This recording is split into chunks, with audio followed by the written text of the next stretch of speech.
Hello, everyone. Good afternoon. I'm so glad to see all of you. Well, I don't actually see you. I see all of your faces or see all of your names. I don't see your faces. So glad you all are here today. I'm Jamie. I am with Metro Council. So glad that all of you could join for today's webinar, our first webinar of 2025. Um, a couple things to note as you see on the screen. So we are in Zoom webinar form. So what that means is that you are only able to see the presenter and myself. You're not able to see yourself, but you will be able to communicate through both the chat box as well as Q&A. And then at the end of today, you will get a certificate of attendance. Um, so really excited. So with that, I'm going to share a little bit about Metro Council and about Maria, and then from there we'll get started. So, okay,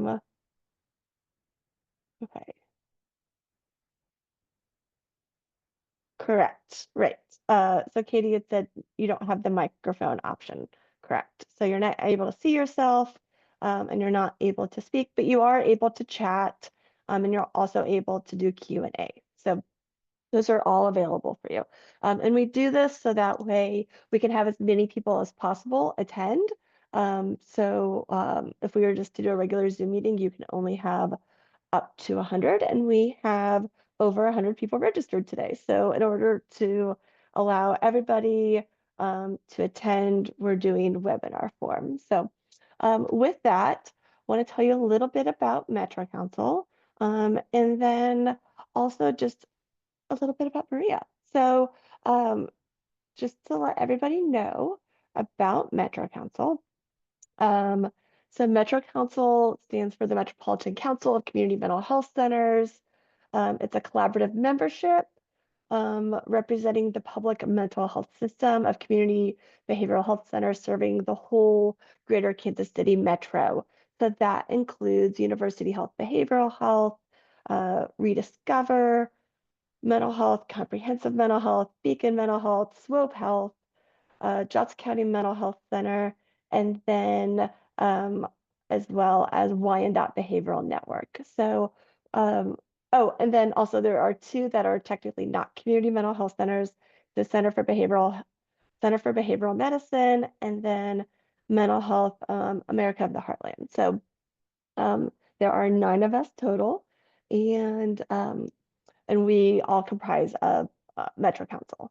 And so we provide support to our member organizations and education and information and resources to the public to like access quality behavioral health education and services. We also host the Mental Health KC conference every May. Please save the date. Our next Mental Health KC conference for 2025 is going to be May 29th and 30th at Johnson County Community College. Last year we had record number of attendance. We are really excited. We had 900 individuals attend, and this year we hope to have even more.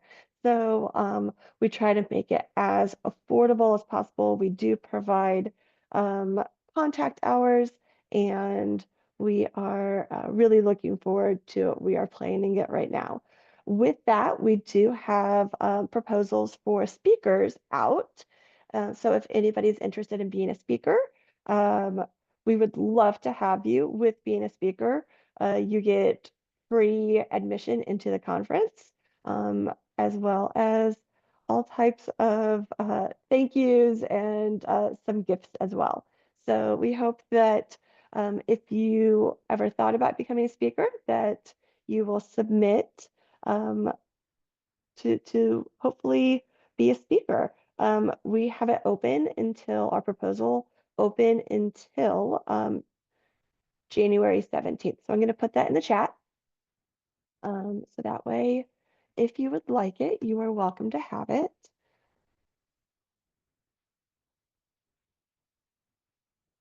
And then we also provide free webinars such as this every second and fourth Thursday of the month from 12 to 1. So that's a little bit about Metro Council. Also, if you would like to be a webinar speaker, we are also that is open as well. But with that, I'm really excited to introduce Maria. And so let me tell you a little bit about her.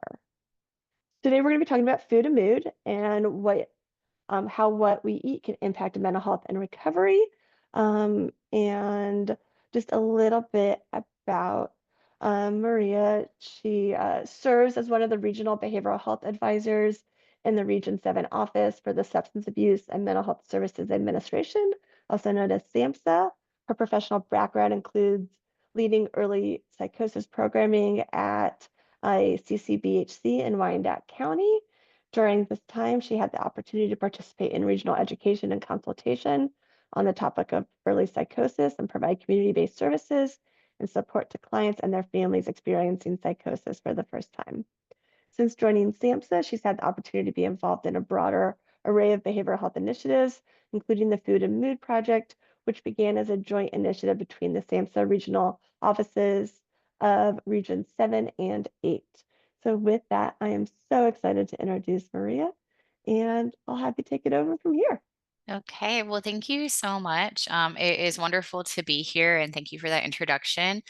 Hello, everyone out there in the internet world. I wish I could see your faces, but I love seeing your names. And special hello to anyone I might actually know out there. I see a couple familiar names, so that's awesome that you're here. Um, so I'm going to go ahead and start by sharing my screen, and I'll get a little more into what I'm doing now and who I am and why I'm here. But I wanted to start us off, actually with a little mindful moment, which is something that I did in the past, when I did a webinar for a Metro Council, and I like starting things out that way, especially because we're in the middle of the day, and we are all busy doing this and that. This is your lunch break, so I want to start you guys off right. So hopefully everybody can just see this screen now.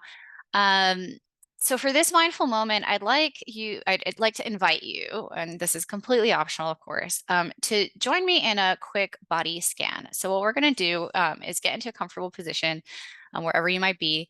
And if you would like to, you can close your eyes. I think that helps sometimes with this kind of activity. And you're just going to go very slowly through each part of your body, starting down at your feet. And you're going to check in with these different parts of your body. And you're going to be looking for, how is this part of my body feeling? Is there tension? Is it tired? Is there pain? Is it relaxed? Or maybe feeling warm or cold? So I'm just going to kind of walk us through that, and just take this moment to check in with yourself. So we're going to start with our feet. We're just going to kind of tune in. And I see that you guys can see presenter view. So that is unfortunate, because when I tested this earlier, that's not what happened. Let me try here again. And keep checking through your body. So you're going to go up from your feet into your legs, check out those joints. How are your knees feeling today? Then moving up through your legs, overall into your hips, and your lower torso area. Maybe as you move up into your torso, you're realizing you feel hungry, or queasy, or just check into what your body is telling you.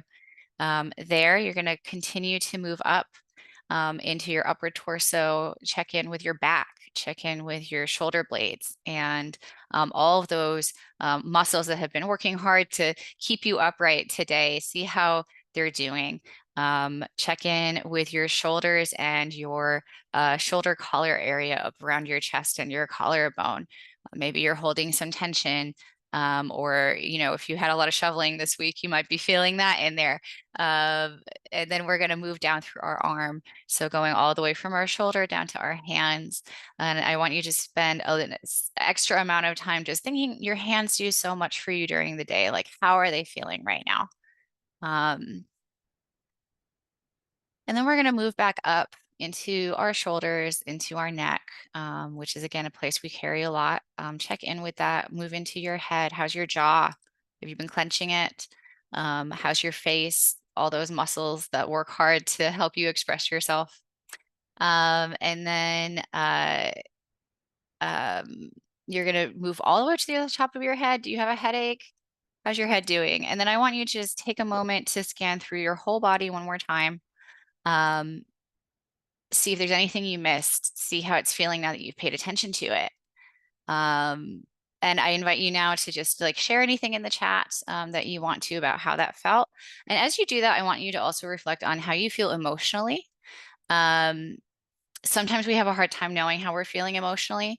And that's why I am starting with the body scan. So if you are like, I don't know how I'm feeling, check in. What was your body telling you? Do those two things connect at all? Is the mood that you're having today um, expressing itself in your body, or vice versa? Is your body going through something and maybe that's been affecting your mood? So kind of have a moment of reflection and think through that as I figure out my technology.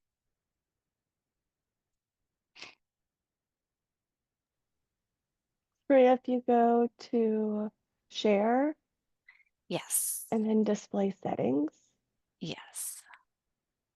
you will see um, it'll say like duplicate or like duplicate display. Oh, you know what? I figured out I think I Okay. figured it out. I know I clicked the wrong screen before. So, all right, now does everybody see just the mindful moment Yes. piece? All right. Very good. All right. So cold and stressed. I am sorry that that is how you're feeling. Um, Neck and head, uh, tired eyes, absolutely. And here you are looking at the screen again. So thank you for giving the energy of your eyes to this moment today. So the reason why I wanted to start off with this particular exercise is because we are talking about holistic well-being today when we talk about food and mood. Um, and so thank you so much for engaging in that and sharing your answers and kind of taking that moment to check in with yourself. Um, because one of the kind of foundational things I'd like to just share today is we call our emotions feelings because we feel them in our body, and we have a feedback loop that's going on continuously in the body that we live in that takes us through the world. And what that experience is sends feedback into our brain. Which we interpret and put language and thoughts to. And that is how we're able to name emotions and know that they exist. And in the process of doing that, we will then be giving feedback back into our body. Anyone who has experienced kind of processing through the therapy speak, but like processing their emotions, or if you've been really upset and you've cried and then you've been able to talk it out and your body calms down, you know that what's going on in your mind is going to give feedback to your body, and what's going on in your body is going to give feedback to your mind. So I'd like us to just kind of hold on to that paradigm as we move forward into the content. And so just, to share today's presentation is on food and mood, a holistic approach to well-being. Um, and a quick disclaimer that the views expressed in this presentation are my views and do not reflect the official policy or position of the U.S. Department of Health and Human Services, USDA, or the U.S. government in general. So please, whatever I say, if there is anything you disagree with or that might be wrong, they are solely on me and not the government. That said, I am a government employee. So I work for the Region 7 regional office for SAMHSA, which is the Substance Abuse and Mental Health Services Administration. And on the screen, you'll see our regional director, Kimberly Fries. And then in the middle, we have my colleague, Mirna Herrera, who is also a regional behavioral health advisor. And then myself, the newest member of the team, also a regional behavioral health advisor. And a lot of people don't know about SAMHSA, or they don't know that we have regional offices. And so just to share a little bit about that, we do have regional offices in every one of the 10 regions that the Department of Health and Human Services has delineated. And we serve to be the local presence for federal resources from SAMHSA, as well as a pathway of sharing information on what's important to our regions and our local communities back to headquarters. So we're really here to be that kind of connective tissue, because we all know federal resources and federal government can feel very big, very far away, and we are the local human face of that. We all have worked locally in behavioral health within this Region 7 area, which you can see comprises Kansas, Missouri, Nebraska, Iowa, and 9 tribal nations. And then we have our contact information here as well, which is also available online, and I can provide that in the chat. So just a little bit about, who is SAMHSA. So we are a part of the Department of Health and Human Services, and we are the administration that is responsible basically for anything related to behavioral health. So our mission is to lead the public health and service delivery efforts that promote mental health, substance misuse, and provide treatments and support to foster recovery while ensuring equitable access and better outcomes. And our vision is for people with affected by or at risk for mental health and substance use conditions to receive care, thrive, and achieve well-being. And this is reflected in our organizational priorities.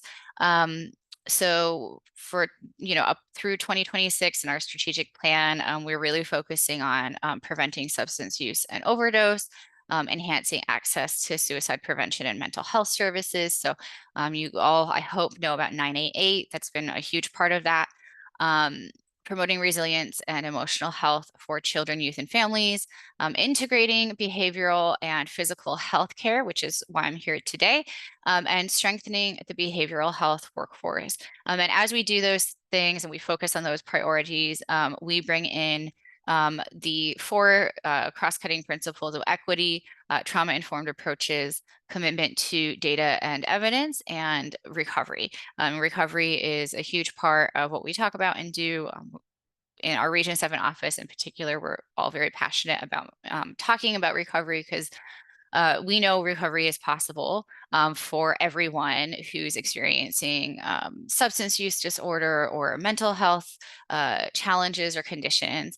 And so that's also something I'll be talking about a little more today. But just to highlight our priority 4, which is integrating behavioral and physical health care. So one of the things we know is that lack of access to stable housing, lack of access to food, all of these things that we call social determinants or drivers of health impact people's ability to get well and stay well. And one of the important parts of that is access to food and nutrition and physical health. So we are committed to seeing that integration and better collaboration between physical healthcare systems and mental health and behavioral healthcare systems.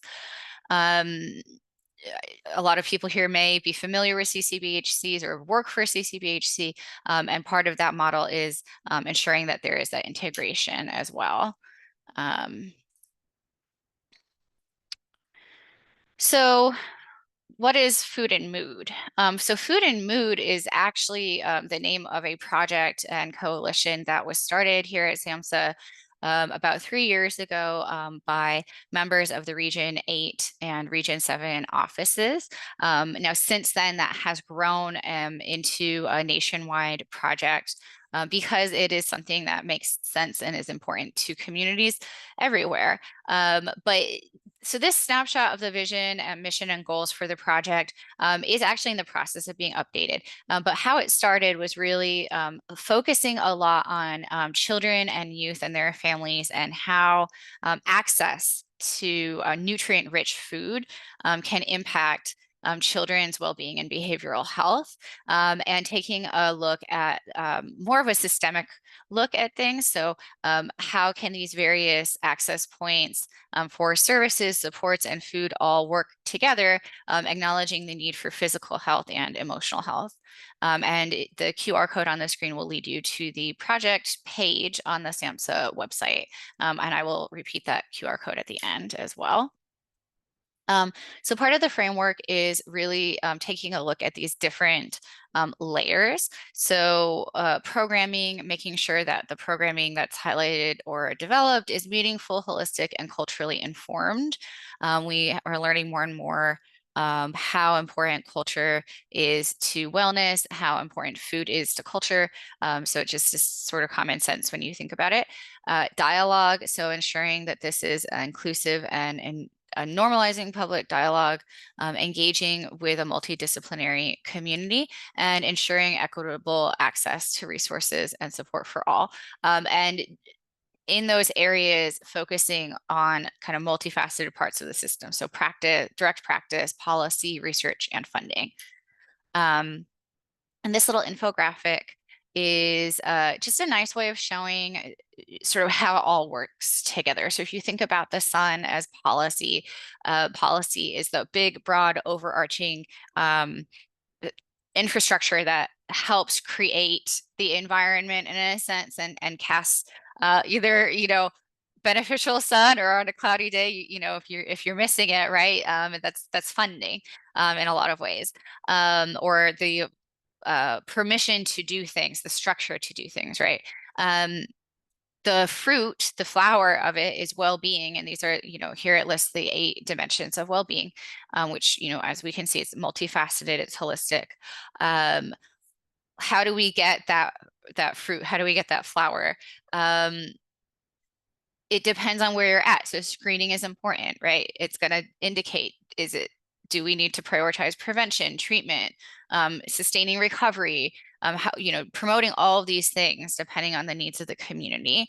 And then the earth underneath it all, the important facets of that feed into the growth of that flower, language, culture, lived experience or lived expertise.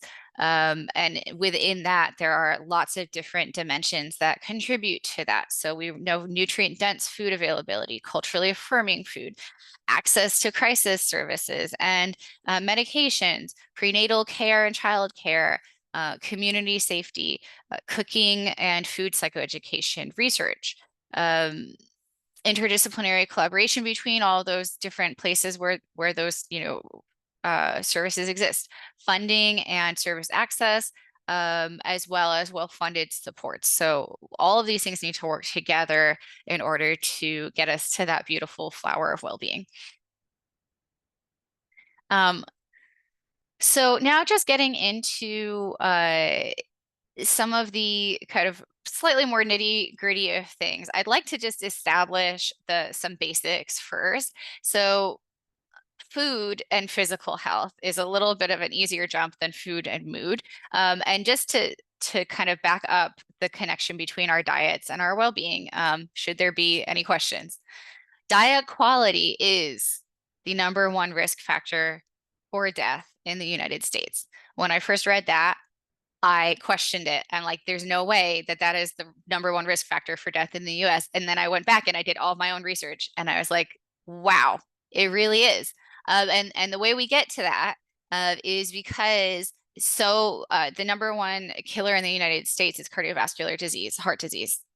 And we know that diet has a huge impact on that. So one study that was very large, and all of the studies that I'm using in this are almost entirely meta-analyses or very large number studies. So this isn't just like we looked at 50 people and this is where the statistic is coming from. One study found that nearly 50% of cardiometabolic deaths were associated with suboptimal diets. And this increased the younger people got. So their deaths were even more preventable and due to suboptimal diets as they got younger. The main risk factors are high sodium, high processed meat intake, high sugar sweetened beverages, and a low consumption of fruit, vegetables, omega-3 rich foods like seafood and seeds and nuts. Now, this was also interesting that across all the different studies I looked at, men had a lower diet quality due to higher consumption of processed meats and sugar sweetened beverages. And so I don't know if anyone here is familiar with Ron Swanson, from Parks and Rec, but his famous "Give me all the bacon and eggs you have" line. Over 10 years later, I'm still laughing at this. But the reality is, poor Ron may have an untimely death if he continues to eat that way. All of the processed, high sodium bacon is not going to be particularly great for his heart. Also, just to look at some subgroups, so like cultural groups and racial groups. Leading mortality factor for Black and Hispanic populations was sugar sweetened beverages. And they also had a slightly higher mortality rate associated with suboptimal diets than Caucasians.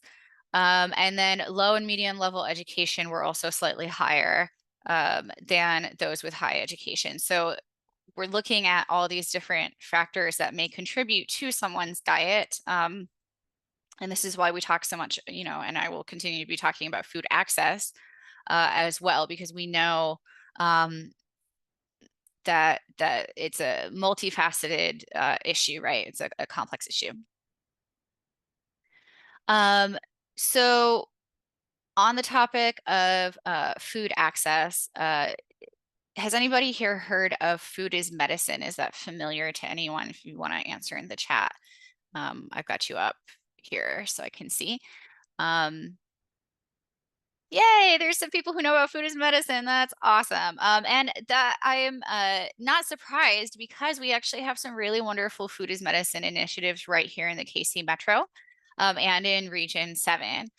So food as medicine actually started out not at a federal level, but in a localized level. And because it is awesome and evidence-based and just great overall. The federal government was like, wow, this is important. And they've taken it up and acknowledged it and are now, have their own initiative. But just to credit that a lot of these things start here in the community, and when they gain momentum and they gain evidence, then it can become, a nationwide, policy-wide, kind of going back to that sunshine graphic, policy-wide topic. So the White House strategy on hunger, nutrition, and health has recognized the need for integrating nutrition and healthcare. And the food is medicine movement recognizes not only the importance between nutrition and health, but nutrition access and health. So out of that, the Department of Health and Human Services Office of the Assistant Secretary for Health, which is OASH, and I apologize ahead of time that every single thing with the federal government has a long name and an acronym attached to it. But they have an Office of Disease Prevention and Health Promotion, and that is where the Food is Medicine initiative on a federal level is housed. And so you can go out there if you just search Food is Medicine. This national website will come up, and I've taken the graphic on the bottom right side for you to see. That kind of is a really nice demonstration of how all these different complex layers are integrated together and impact our health, impact our access to things, impact our recovery, and how do we get better, impacts prevention of health issues as well. And so just to highlight some of the local food is medicine initiatives, there is the FAME program at St. Luke's, which is focusing on evidence-based nutrition education and is part of the FAMI Alliance, which is the Food is Medicine Institute. We have the Food Equality Initiative, which does a lot of work in the KC Metro. So they have food access points. If you go to their website, there's food access resource links, things like helping people apply for food stamps or SNAP to see if they're eligible. They even have an education, like an online module for food pantry managers. Food Connect has worked with Vibrant Health to do a pilot on food is medicine for patients with type 2 diabetes that need improved control. University Health has the mobile market as well as the pharmacy program, that's FARM. Oops, sorry guys, I don't know what happened there. And then the Sunflower Foundation works throughout Kansas, also with various food is medicine programs. So they're not exactly as focused in the Kansas City metro area, but they do work throughout the state of Kansas. I'd also like to highlight a group that we don't always talk about here in the metro area, but it's the work that our tribal nations are doing. So we do have 9 federally recognized tribes in Region 7. Many of them are in Kansas. Missouri does not actually have any, but it doesn't mean that Indigenous and Native folks are not living in this metro and living in the area. And so that in and of itself could be its own webinar. But just to highlight a little bit, food sovereignty and culturally appropriate foods is a huge part of this food as medicine conversation in the tribal nations. And the Iowa tribe of Nebraska and Kansas, which is actually based in Kansas, is doing a lot of really cool stuff on food sovereignty, supporting the economy of the tribe, as well as bringing in healthy, nutrient-rich, culturally appropriate foods into the community. Um, they have the largest tribal apiary in North America, which is the Iowa Bee Farm, and that is not only helping their local economy, but also again bringing in the nutritious products from that. Um, the K-State Extension, Sunflower Foundation, and American Heart Association ran a pilot in partnership with the Kansas Tribal Health Summit Planning Committee on a SNAP Ed program, which helped create community gardens and also offered online nutritional education classes. And then a little further afield in Douglas County, their Food Policy Council is undertaking an Indigenous food system study and action plan in partnership with Haskell Indian Nations University. So they are working to gain the wisdom of the elders within the culture, find out what do Indigenous entrepreneurs like farmers and chefs need out of the system, and just increase those partnerships. And that's a new initiative this year. So it'll be really interesting to watch that and see where it goes. Um, and a little farther afield, there are other nations that have established really robust farms using traditional indigenous farming practices. And so again, I'm going a little off, but these are all things that play into this food as medicine and overall food conversation. Just to highlight some cool things that are happening out there as potential inspiration for you or for someone you know. So why are we talking about food and mood together? So we know that 13% of households with children could not buy enough food for their families in 2023. And when you dig into this statistic, you'll actually find um, that the number drastically increases when you look at subgroup populations. So in Black and Hispanic communities, that number jumps to 20%. In Native American and Alaskan Native communities, that number jumps to 27% of families with children who could not buy enough food for their families. We also have seen a huge increase in emergency room visits for mental health reasons for children aged 12 to 17. And we've seen an increase in diagnosis of mental, emotional, or developmental and behavioral health problems in teenagers.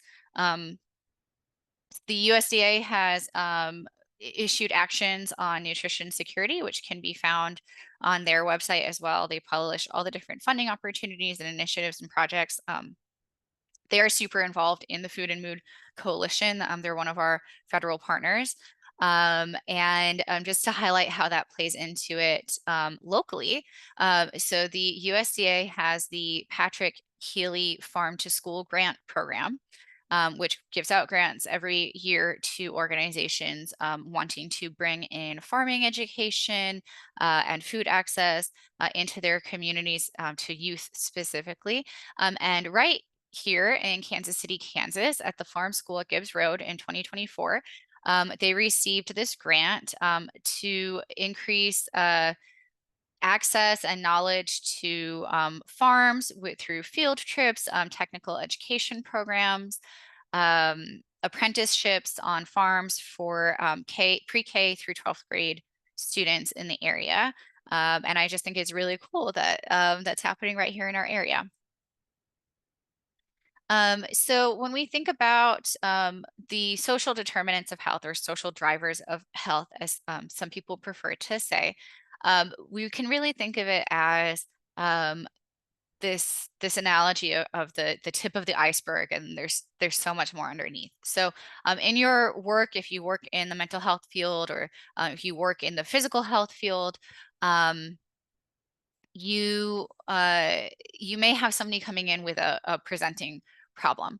But what we all know, if we are doing this work, and what I'd like you to know if you don't do this work but you come in for help from somewhere, is that we all understand that that presenting problem is the tip of the iceberg.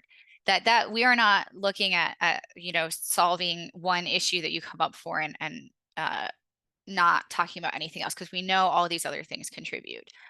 So chronic pain, lower educational level, or lack of access to school, houselessness, or living in an unsafe environment, unemployment, exposure to criminal behavior and violence, family history, both social history and genetic history, family and peer relationships, traumatic experiences, limited access to healthcare, early exposure to illicit drugs and alcohol, and poverty are just a few of what we would call social determinants or drivers of health. There are always more. That's why there's no like official list, because it's really broadly just anything that's going on touching your life on a systemic, personal, or community level, that is ultimately contributing to your experience of the world, and therefore contributing to some of the challenges you may be having. So I want to invite you to stop and think back to our exercise at the beginning of the webinar. Um, are any of these factors listed here, or any other of those social drivers, maybe playing into how your body felt today, or playing into how your emotions felt today when you were kind of doing that check-in and reflection for where you're at today in this moment? How many of these things uh, played a role in that? I mean, it could be a fight with somebody at home, or the fact that your kids have been home all week and uh, just too much, right? Or maybe it's you are in physical pain, or you're sick. Everybody is sick right now, right? Maybe, and you couldn't go to the doctor. I mean, there's all kinds of things. So I just want you to take a moment and think about that, of like, how are these more systemic factors playing into my personal experience of my body, my mind, and my emotions. Um, and you're welcome to share if you want to, but no pressure on that one. That's more just for you to think about.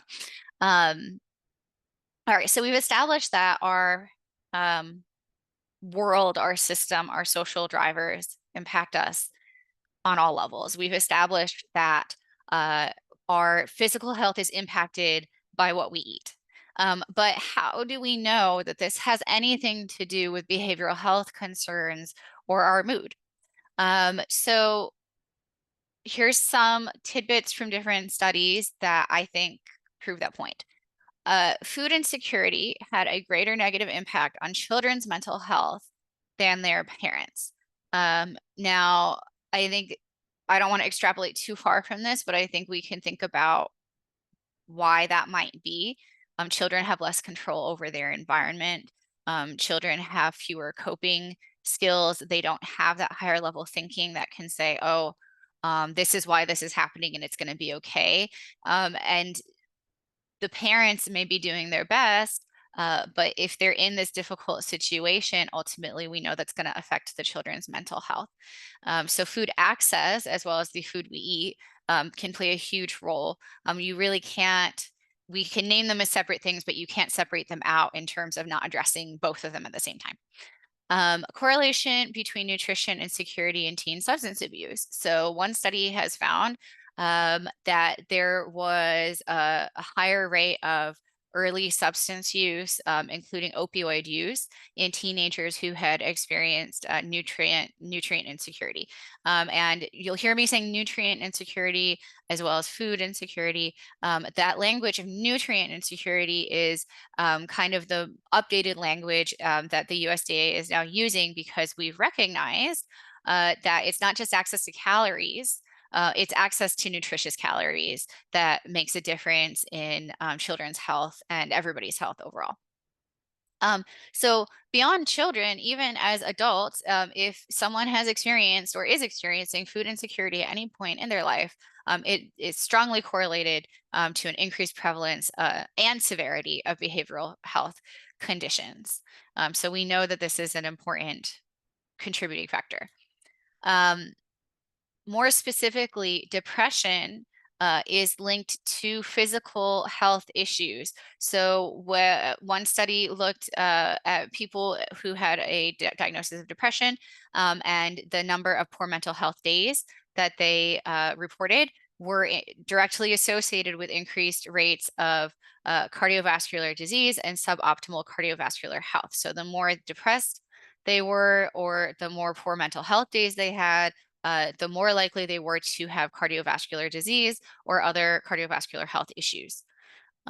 It was also associated with increased risk for cardiovascular disease in older adults, as well as lifetime CVD risks, like risk factors, in younger adults. So, looking at the older adult population, if they had major depression, they were more likely to have cardiovascular disease. And for the younger population, they were more likely to have risk factors. So you can think, okay, they didn't have it yet, but when they hit that older age group, that's when they are getting diagnosed with it. Um, it is also associated with other physical health concerns such as sleep disorders, diabetes, chronic obstructive bronchitis, bacterial infections, back pain, and osteoarthritis. And in that study, the individuals with depression had a 9.8 higher risk for endocrine and internal organ disease. The risk factors for some of the other listed diseases was closer to like 4%. But still an increased risk of having these health issues if they had depression. So we know that we don't know exactly why, but we know that there is an association between physical health problems and depression. Other behavioral health concerns and links. So, for folks who have been put onto antipsychotics, and that may be for schizophrenia diagnosis or another psychotic disorder, it may be for bipolar disorder. Sometimes antipsychotics are also prescribed for certain forms of depression, or for sleep and depression issues. So, antipsychotics do get prescribed for a number of issues besides schizophrenia. And people who were on them, 12% of them have type 2 diabetes. There is some evidence showing a potential causal link between antipsychotics and type 2. Again, these are things that are not, set in stone and well established, but there seems to be some connection here between metabolic disruption and these medications. Now, that is not a knock on people taking the medication as prescribed to them, especially if it's helpful for them. But I think it's important to know that on top of managing whatever serious mental health concern they may have, they now are going to have to be thinking about their physical health issues related to type 2 diabetes as well, because we also know weight gain is a very common side effect of these medications. Um, so, also PTSD has been associated with higher rates of hypertension, angina pectoris, tachycardia, other heart disease. So those are all heart-related issues. Um, Stomach ulcers, gastritis. I think a lot of people know that there's a strong relationship between stress and gut health and stomach problems. Also associated, with arthritis in older adults. And the National Center for PTSD states that while we know there is an association, they have not been able to establish a clear biological cause. So that is, again, an area that is still requiring more research. And then we also know that differences in the gut microbiome are being explored in people with neuropsychiatric disorders such as ADHD and autism, as well as depression and anxiety, and pretty much everything else. So I will speak more to the gut microbiome topic a little bit later on, but just to share that we're seeing associations But I want to be very clear that an association or a correlation is not the same thing as causation, which I hope everyone has heard many times before, but let's keep it in mind. We know there can be a relationship, or there seems to be a relationship, but until we can establish exactly what that relationship is, we want to be careful about how we understand that. So now really getting into the details of like, okay, we know these things are all connected.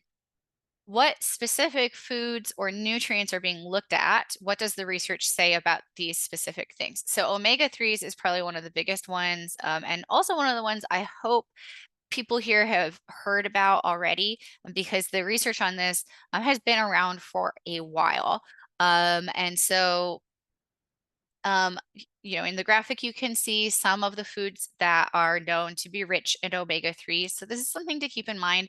If you're like, yeah, I want to increase my intake of omega-3s. I think I'm low on that. These are some foods you may want to consider doing that. And I also want to just put a caveat out here. I am not a registered dietitian. I am not a medical doctor. I am not a medical professional in any way, shape, or form. This is based on me reading a lot of research. I am a mental health professional, so please do not take this as medical advice. Anything I say in here, I meant to say that earlier, is not like Maria didn't tell you to eat more salmon and it would make your depression go away. That's not happening, right? So I just want to be clear. But there is good evidence that omega-3s do a lot of good things for us, that they are good for us. There is some debate about supplementation versus natural food intake. But I think that there is also evidence that even supplementation, so taking your fish oil pills, is helpful. So some of the things the studies are saying: omega-3s have been associated with reduction in aggressive behavior in children. Um, as well as adolescent mental health. Um, in a couple of studies, they looked at using omega-3s to potentially prevent the conversion to psychosis in populations that were identified as being ultra high risk, or clinical high risk for psychosis. So that's pre-psychosis. And they looked at youth in two different cohorts. They gave them omega-3 supplementation, and the other ones they did not. And the group that did not have the omega-3 supplementation had a higher rate of conversion into psychosis. And then the ones in the group who had received the omega-3 supplementation and still converted to psychosis reported kind of a lower severity of symptoms overall.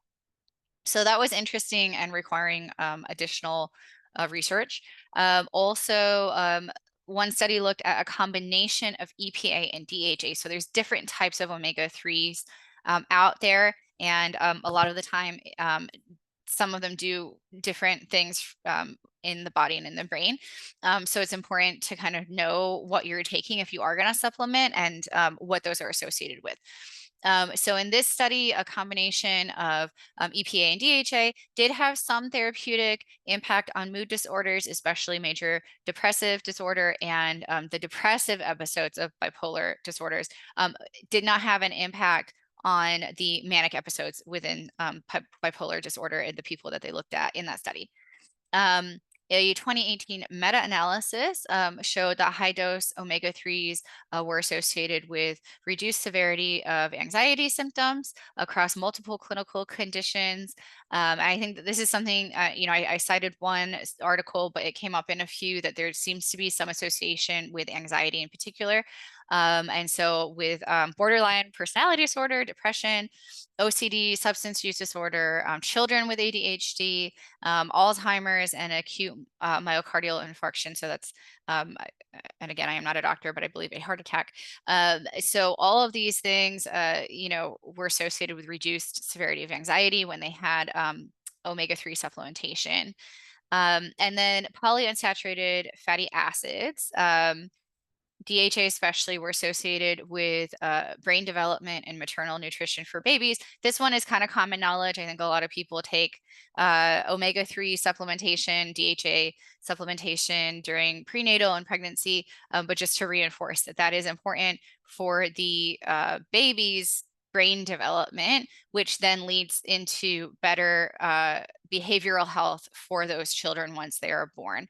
So we see, and I don't think I have it quoted here, but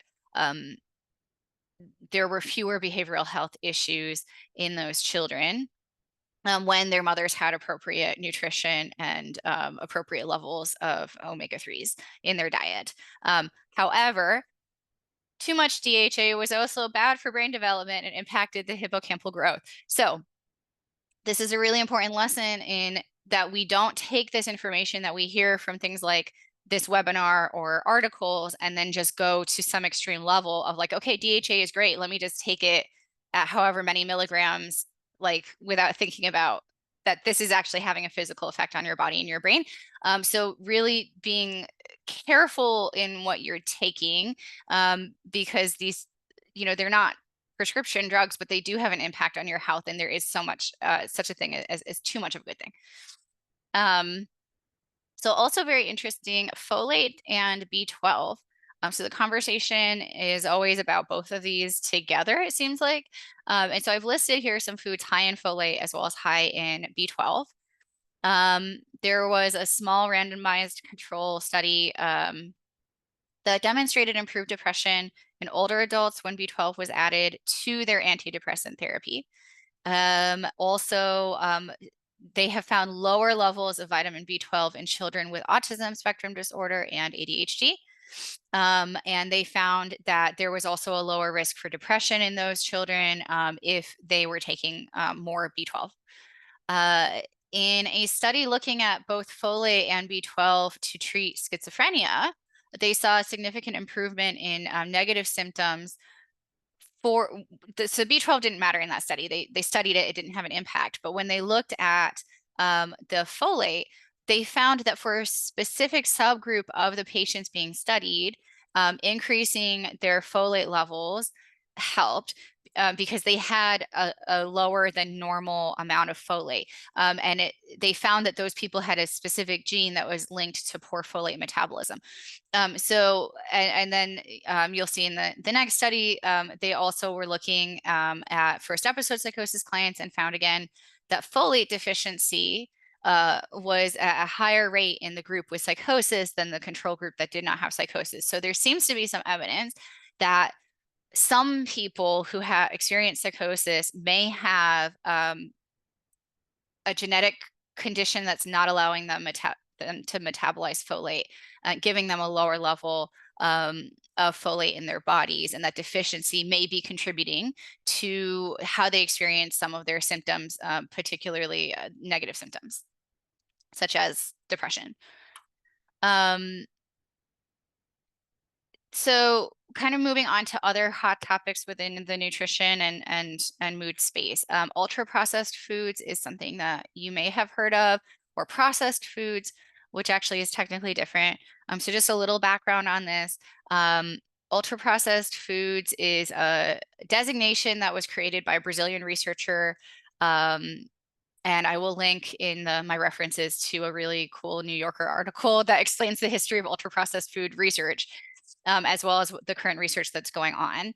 But essentially, he created a classification system for food, which is shown here in this graphic, where you have completely or minimally processed foods, so whole foods, all the way up to ultra processed foods, where you're talking about your Doritos, your Famous Amos, your Big Macs, stuff like that, that have chemicals that have been like really highly manipulated, things that you couldn't even do at home if you were going to do it, right? So the research has proposed a link between the intake of ultra processed foods and obesity and health issues. Now, I will say this is an area of emerging research. Very cool and exciting. The jury is out, in my personal opinion. I would not go and say this is the answer for this issue. I think it's interesting, and I think there's something there, but we need more research. What we have is saying that ultra processed foods are linked to inflammation, obesity, heart disease. Some research is also seeing an association with depression and anxiety symptoms, as well as issues with the health of infants and children when their mothers have had a high diet, like what they call Western diet. So processed foods, lots of red meat, lots of sodium, lots of sweets. That's kind of what they consider the standard American or Western diet. And when mothers had a primary diet of that, they found that their children, their offspring, had a higher rate of mental health disorders later on in life. So that is just something to kind of consider. Um, Carbohydrates are something that has um, sort of been villainized a little bit, I feel like, in journalism and pop culture in the last decade or so. Everyone's like, oh, carbs. But I want to give a little bit of a plug for carbohydrates. So complex carbohydrates, whole grain bread, whole grain things that have fiber mixed into them, play a very important role in our whole body functioning period. Our brains need them, our bodies need them. We do need carbohydrates. Now, carbohydrates can be found in many things.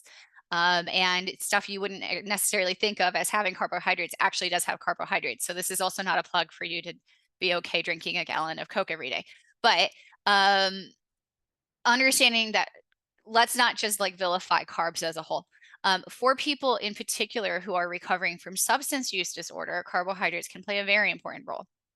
So we know that in the absence of the use of a substance, in particular something like stimulants, the brain is adjusting, and people will experience depression and anxiety as the brain goes through those changes because it no longer has the stuff it's being fed, and it's created all of these receptors that are no longer getting what they need, in a sense, right? So we know carbohydrates act in a way sometimes similar even to substances, um, but to a lesser extent. And so this can be a little bit of a double-edged sword, but uh, it can also be helpful and useful for people who are in that initial withdrawal and detox stage to make sure that they do have those carbohydrates being fed to them, so that they can avoid crashes in energy. They can avoid, deepening their depression that they're already struggling with. So carbs are really important. Sleep, feeling happy, and keeping people stable. However, energy drinks can act like stimulants to the brain.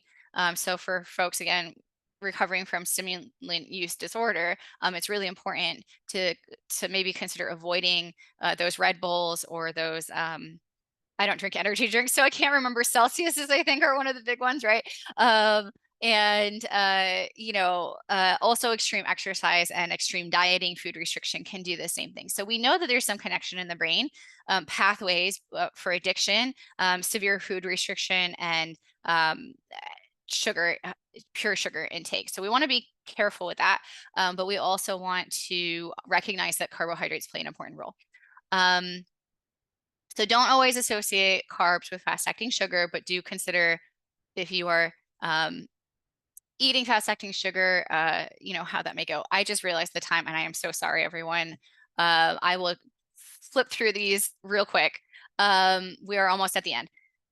So gut microbiome, also very exciting area of research, very complicated. I cannot say anything definitive on this. We know that all sorts of cool stuff is synthesized in the gut. Serotonin, multiple other neurotransmitters that are extremely important for managing our mood and behavior are located in the gut. We don't understand how all this works yet. So understand that gut health is important, but we don't necessarily know how to manage it. That would be the succinct version of this slide. Here's a lovely graphic on the gut-brain axis. Dysbiosis is the fancy word for saying that your balance of bacteria and other microbiota are out of whack in your gut because potentially of your diet or other health issues. We know that there's a strong link between the immune system functioning and the gut, as well as brain functioning and the gut. I will link in my resources to some really cool TED Talks on this as well. So I encourage you to study more, but I want to again caution, don't go crazy with the probiotics because you could throw yourself into a greater imbalance if you don't know what you're doing. And the reality is nobody is recommending anything in particular except making sure you have a diverse diet. Don't just eat one singular thing, because that's going to throw off your gut balance. That is the quick summary of that. So thinking about diet types overall, this is a bit anticlimactic, but if you're going to take away one thing from today, my thing is eat fruits and vegetables, have a diverse diet with lots of fruits and vegetables. And ultimately, that is the healthiest thing that I could find from all of the research and the most evidence-based thing that I could find. Moderation, lots of fruits and vegetables. That's pretty much it. This is just a list of all the different studies here that showed, and there was an impact, particularly on depression symptoms, when people were eating more fruits and vegetables. Ketogenic diet is being studied for schizophrenia and bipolar disorder. Very promising stuff coming out of that. But outside of that, really, Mediterranean diet, DASH diet, any diet with more fruit, vegetables, whole grains is going to be beneficial for your physical and mental health. Just a quick note on substance use as well. We know there's a strong link between food insecurity and drug use. They cycle together. So people who are experiencing substance use disorder are also going to be more likely to experience food insecurity. That can lead to higher cravings and withdrawal issues, more difficulties in recovering. So really ensuring that when someone's pursuing their recovery, that they have access to nutritious food and food counseling can make a huge difference in their ability to recover. So, quick takeaways: eat more fruits and vegetables. Omega-3s are promising for depression and other mental health disorders. Ultimately, more research has to be done, especially on the microbiome, the ultra-processed foods, as well as keto and anti-inflammatory. Last step, next steps for yourself. And I really wanted you all to have time to reflect on this, but consider what your relationship is to food. Consider what your mental health is these days. How are you doing? Do you think that how your body is doing is relating at all to how you're doing emotionally, or vice versa? What can you do to ensure your personal physical needs are being met? Do you have a healthy relationship with food in the first place? Because if we take this information and turn it into something extreme of good foods and bad foods, and we develop anxiety around those things, now we're on our way to an eating disorder, which we don't want. So I want to really caution everyone to think about helpful food, in terms of nutrition, in terms of making yourself strong and healthy, but don't judge your foods as being, this is a bad food and this is a good food. Just think about, I'm meeting my body's needs well. And sometimes that's also, I need to eat some chocolate because it's going to de-stress me. That is okay. Right. Be a smart consumer. Check your sources. Don't just listen to a podcast and change your life. We have federal resources that are reliable. myplate.gov, dietaryguidelines.gov, as well as our Food and Mood Project page. Doctors do not receive a lot of nutritional education. So when you talk to your doctor, maybe it's just to ask for a referral to a registered dietitian. A registered dietitian is not a nutritionist. Nutritionists may be helpful, but they do not have a regulated profession. Registered dietitians are a licensed, trained, certified profession that has standards and safety mechanisms built into it that nutrition does not. So just to be clear that there is a professional difference in those two things. And yeah, just try to make your goals achievable if you set any goals for yourself. Small steps in moderation are always the way to go to any kind of life change. So with that, I'm so sorry I ran over time, but thank you all for listening. And I'm going to stop talking and see if there's any comments or questions. So thank you, thank you, Maria. This was so informative and really helpful, and just learning about like all the different things that we can do to kind of help our bodies and our minds. Yeah, Anna was talking about B12 dosing. Yeah, so this is our time to ask questions. So I know we're over time. The certificate of attendance is in the chat. You can go to the website, put in the password, and get the certificate for today. But if anybody has any questions, Maria and I will stick around for a little bit You can put it in the chat, you can put it in the Q&A, and we can answer it.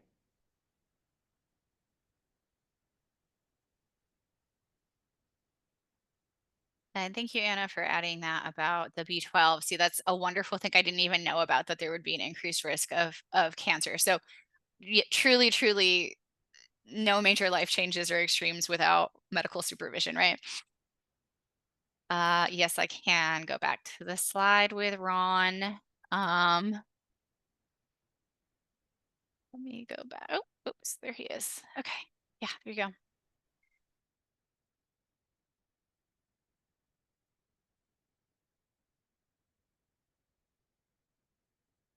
And I do have my references listed in the slides. They're not like academically perfect, but they'll be enough for you to go find the articles on your own if you have access to journals. And there are some sources in there that are just open access as well. So I do invite everybody to explore those resources, read through them yourselves. I'm sure that there are things I've missed. There, I there don't. was Oh yeah, go ahead. Oh, I was gonna say there was a question kind of earlier on that said a professional told me once that they believed a lot of autoimmune conditions that have no clear cause are probably the result of trauma being stored in the body. Do you think that this is true? That is such a great question. I have also been told that and read that. I think the body keeps the score is probably one of the biggest sources that information comes from. Now, I have heard that that is also a contested idea.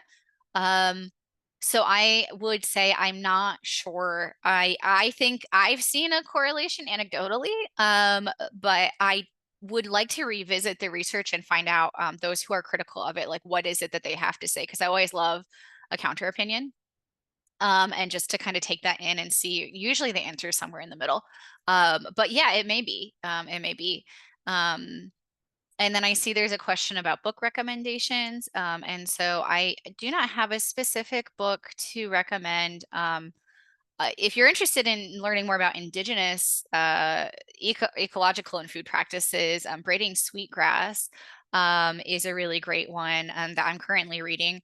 In terms of diet, I would actually caution against like any singular author trying to sort of sell their answer or take on nutrition and dietary health, because there's always going to be somebody out there saying, I have the answer, and they're cherry picking their research and they write a really accessible and nice book. And this isn't to badmouth anybody, but I just am always really cautious when I see that, because I'm like, I don't know, you're one guy, and maybe you're an expert, but like, or what do your peers think about you, right? I can't tell that if I just read the book. So if you do go and find books out there, I would say proceed with some skepticism. And whenever anyone approaches you with information or an answer, I think have caution if they're selling it as a silver bullet. And also ask yourself, is this person financially benefiting from getting me to believe what they're saying? Because I think that that's always just a good thing to ask yourself. And that doesn't mean that they're wrong. It just means that you should think about the whole context of what they're saying or what they're selling.